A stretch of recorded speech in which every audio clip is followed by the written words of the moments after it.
Welcome back to Book to Read. We are on episode 5. 5 already. Wow, time flies. It really does. This time, we are going deep on John Green's The Fault in Our Stars.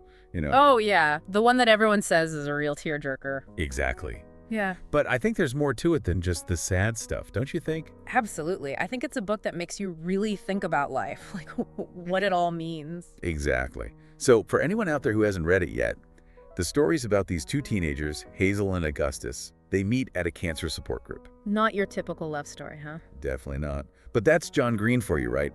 And right from the first line, Hazel just grabs you. She's so witty, and you can just tell she's thinking about everything so deeply.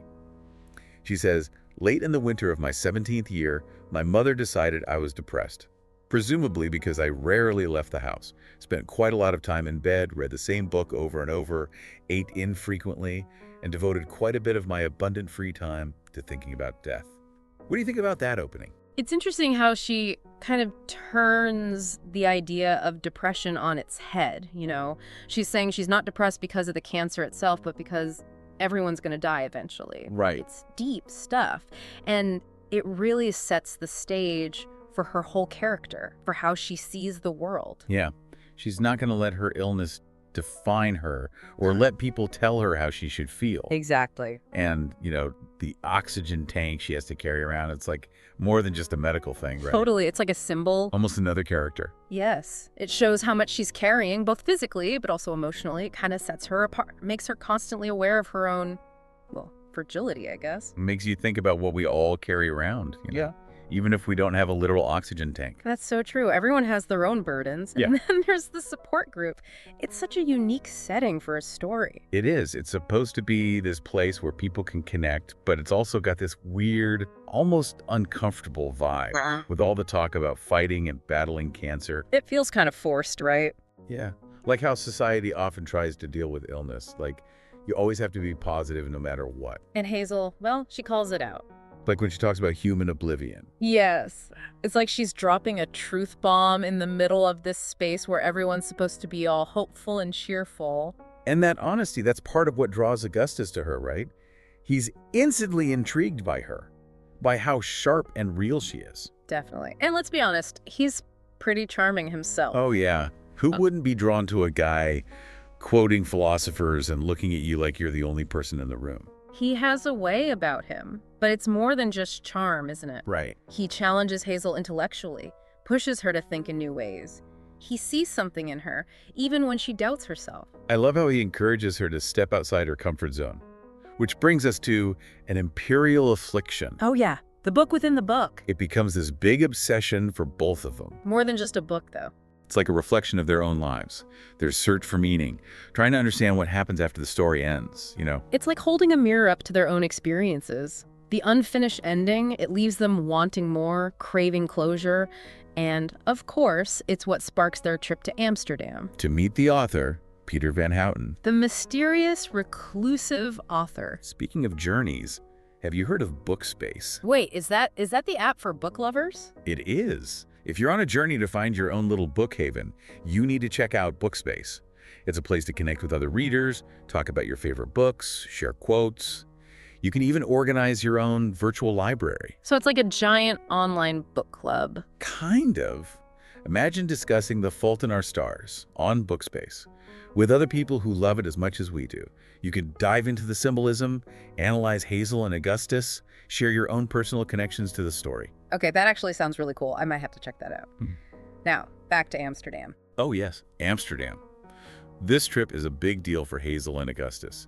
They're literally crossing an ocean to find answers, to meet the author who holds the key to understanding their favorite book. It's a quest for meaning, like their own personal pilgrimage. And it's happening against the backdrop of their own mortality, which adds this whole other layer of intensity. And there's that really powerful scene at the Anne Frank house. Oh, that scene is heavy. It adds so much weight to their journey, both historically and emotionally. And don't forget, they're going through this roller coaster of emotions together, exploring a new city, but also facing the disappointment of meeting Van Houten, who isn't who they expected. So true.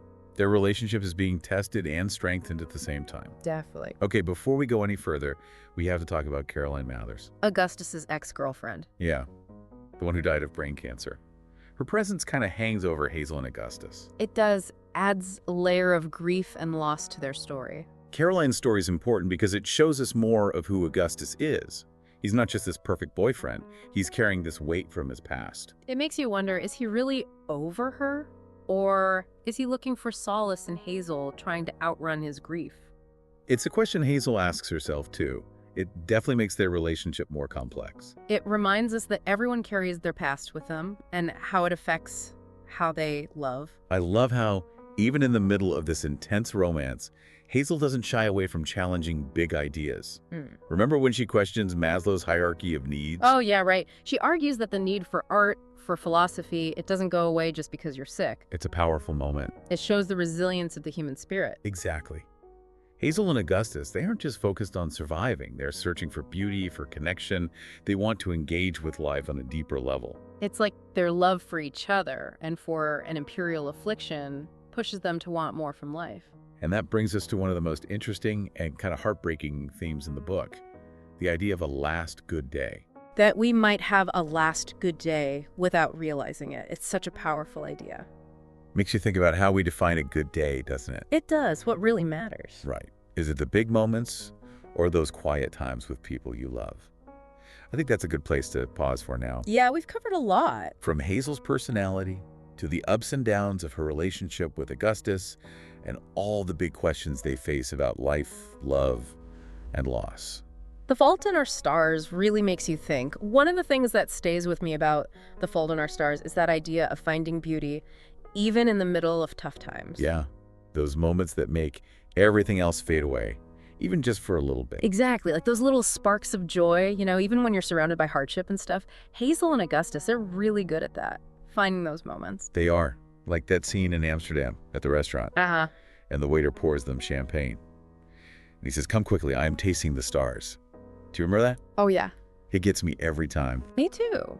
It's not just about the champagne, is it? Right. It's about how they can just create this moment of pure joy, tasting the stars, even though they're facing their own mortality. Exactly. It's a choice, isn't it? It is. Even when things are hard, we can choose to focus on the darkness or look for those moments of light. And those moments of connection. Yes. Which is what makes Hazel and Augustus's relationship so special. They don't ignore the hard things, but they also make space for laughter, for silliness, to really live in those moments of joy. And their relationship, it's not perfect, No. which makes it even more relatable, I think. Totally. They argue sometimes, get frustrated. Yeah. But underneath it all, there's this love and respect. They see each other, flaws and all. And it's not just romantic love that John Green explores. Right. Hazel's relationship with her parents, Augustus, and his best friend, Isaac, it adds so much to the story. It's like everyone is carrying something, fighting their own battles, even if you can't see it on the surface. Exactly. And sometimes those unexpected connections, they can be the most comforting. Okay, let's talk about Peter Van Houten. They go to Amsterdam to meet him, and he's kind of a big deal in their minds, right? Yeah. They think he's going to have all the answers. He's this literary god. And then they meet him, and, well, He's not what they expected. he lets them down big time. It's like a reality check. Sometimes our heroes don't live up to the hype. No one has all the answers. It's a hard lesson, but it's real. But it's in that moment of disappointment, in the Anne Frank house of all places, Of all places. that they find a new kind of connection with each other. It's like they're surrounded by this history of suffering, of resilience, and they choose to create their own moment of beauty, of defiance. It's a choice, like we were saying earlier. Even when it feels like you have no control, you still have choices. And Hazel and Augustus, they're always making choices. To love each other, to go on adventures, to connect with art and books. To make the most of the time they have. Exactly. And that scene at the Funky Bones Sculpture Park, it's Augustus making a grand gesture, showing his love for Hazel. But there's this shadow hanging over it. Caroline Mathers. Yeah. It makes you think about how complicated love can be, how our past experiences, they stay with us. It's a question that Hazel struggles with. And it's a testament to her maturity that she faces it head on. She doesn't let it define her present. She chooses to love Augustus, to embrace the joy and the pain. And she's so strong, especially when she's in the hospital with the fluid in her lungs. He could just give up, but she doesn't. She keeps her sense of humor, her ability to see the good even when she's facing her own mortality. She's an amazing character. And then there's the last good day. Oh man, so bittersweet. It is a day filled with joy and laughter, feeling normal. But they don't know it's their last good day together. That's heartbreaking. It makes you want to hold on to every moment, appreciate the little things, because you never know when they might be gone. Exactly. And then everything changes. Augustus's cancer comes back. We see him getting weaker. It's tough to read. It's real, though. John Green doesn't sugarcoat it. This is what it means to face your own death, especially when you're so young. And Hazel, she stays by his side. Her love for him, it's incredible, even when he's in so much pain. It shows you how strong love can be, even in the face of death. It really does. And then Augustus dies. And Hazel has to deal with this overwhelming grief. Her grief is just, it's palpable. It's like you can feel it yourself. It's a reminder that grief is a journey. And it's a journey she has to take alone. But she has Augustus's love with her, his memory. And then she gets a gift, Augustus's letters to Van Houten. Those letters are everything. It's like she gets to connect with him one last time. They give her closure and a little more insight into who he was, how he felt. There's that one line, it always gets to me. You gave me a forever within the numbered days, and I'm grateful. It's beautiful. Their time together was short, but their love created something that will last. And that's what makes The Fault in Our Stars so powerful. It's about love and loss, finding beauty even when things are hard. It's a story that makes you think about your own life. It's amazing how the other characters in the book, they really add to the story. Right. They're not just background noise. They have their own things going on. Like Isaac, Augustus's best friend. He's losing his sight. Yeah. He brings so much humor to the book, but he's also so honest about what he's going through, losing his girlfriend, his vision. It's hard to see him struggle, but it also shows how differently people deal with things. Yeah. It's like everyone expects you to be strong and positive all the time when you're facing something hard. Right. But everyone copes in their own way. Yeah. Sometimes you need to let yourself feel those tough emotions. You have to let yourself be angry, be sad. That's how you heal. And healing, it's not always a straight line, you know? Yeah, There are ups and downs. definitely. And we can't forget about Hazel's parents. They're not perfect, No parent is. but they love her so much. And they're trying their best to support her. Remember that scene where Hazel's mom says she doesn't believe that saying? As long as Hazel is alive, she'll be her mother. Oh, gosh. Yeah, that was rough. It's like even parents, they're human too. They have fears and doubts. They don't always have the answers. It makes you think about how important it is to be vulnerable with the people you love. Exactly. Let them see your real self. And Peter Van Houten, he's such a complex character. Oh, totally. This brilliant author who's basically shut himself off from the world, Yeah. haunted by his past. When he meets Hazel and Augustus, it's a total letdown. He's nothing like what they imagined. But then he shows up at Augustus's funeral. That's a turning point for him. I think so too. It's like he finally sees the impact his words have had, and he wants to make things right. Yeah. Maybe it's the start of his own healing process. I think The Fault in Our Stars is ultimately a story about hope, even though it deals with some really heavy stuff.